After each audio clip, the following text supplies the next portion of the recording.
പോലെ യുഡിഎഫിന്റെ വിശ്വാസ സംരക്ഷണ ജാഥയിൽ പങ്കെടുക്കാനെത്തിയ ചാണ്ടി ഉമ്മനുമായി 24 പ്രതിനിധി സംസാരിച്ചു. അതിലേക്കാണ്. കോൺഗ്രസിന്റെ പുനഃസംഘടനാ വിവാദങ്ങൾക്കിടെ ചാണ്ടിയുമ്മൻ MLA 24നോടൊപ്പം ചേരുകയാണ്. ഈ ചാണ്ടിയുമ്മന് പരിഗണന കിട്ടിയില്ല, അർഹിച്ച സ്ഥാനം കിട്ടിയില്ല, ഉമ്മൻചാണ്ടിയുടെ ലെഗസിയുള്ള ആൾ പരിഗണിക്കുന്നില്ല, അതാണ് പ്രവർത്തകരുടെ പ്രശ്നം. അതിന്റെ പേരിലാണ് ഇപ്പോൾ പ്രശ്നങ്ങളൊക്കെ നടന്നുകൊണ്ടിരിക്കുന്നത്. ഞാൻ പറഞ്ഞിട്ടുണ്ടോ എൻ്റെ പേരിൽ ഒരു വിവാദം വേണമെന്ന് ഞാൻ പറഞ്ഞിട്ടുണ്ടോ? ഇതൊക്കെ മാധ്യമ സൃഷ്ടിയല്ലേ. ഇന്ന് ആരോ പറഞ്ഞ് ഞാൻ വിശ്വാസം അംഗത്തിൽ പങ്കെടുത്തു, ഞാനിപ്പോൾ വൈകിട്ടത് പങ്കെടുത്തിട്ടാണ് വരുന്നത്. ഇങ്ങനെ ഓരോന്നും ചെയ്താൽ എന്ത് ചെയ്യാൻ പറ്റും? എനിക്ക് അടിയന്തരമായ പരിപാടി നമുക്കിപ്പോൾ ഞാനിപ്പോൾ അവിടെ നിന്ന് കയറി ഉടനെ ഇറങ്ങി, പക്ഷേ 2 കിലോമീറ്റർ നടന്നിട്ടാണ്.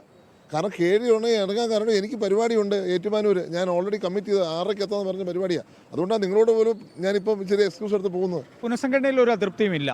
അങ്ങനെയല്ലല്ലോ. ഞാൻ എൻ്റെ പാർട്ടിയിൽ പറയാനുള്ളത് ഞാൻ പാർട്ടിയിൽ പറയും. ഞാൻ പുറത്ത് പറയേണ്ട കാര്യമില്ല.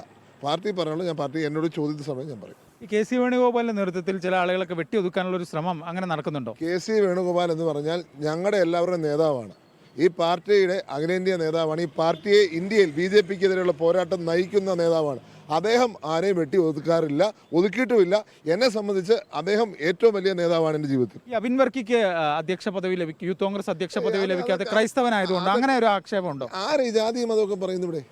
ആരെ ഇത് പറയുന്നത്? എന്തിനാ ഈ ജാതി മതമൊക്കെ പറയുന്നത്? ഇത് ചിലർ, ഞാൻ പറയാം, ഇടതുപക്ഷത്തിന് തന്നെ ഒരു അജണ്ടയാണ്.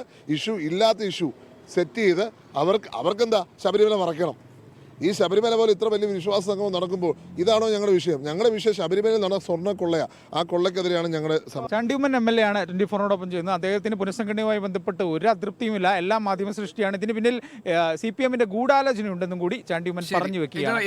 ലോകത്തെവിടെയായാലും ഏത് സമയത്തും 24 വാർത്തകളും ഓഗ്മെന്റഡ് റിയാലിറ്റി പാക്കേജുകളും എക്സ്പ്ലെയിനറുകളും വിശദമായി കാണാൻ ഞങ്ങളുടെ YouTube ചാനൽ നിങ്ങൾക്ക് സബ്സ്ക്രൈബ് ചെയ്യാം.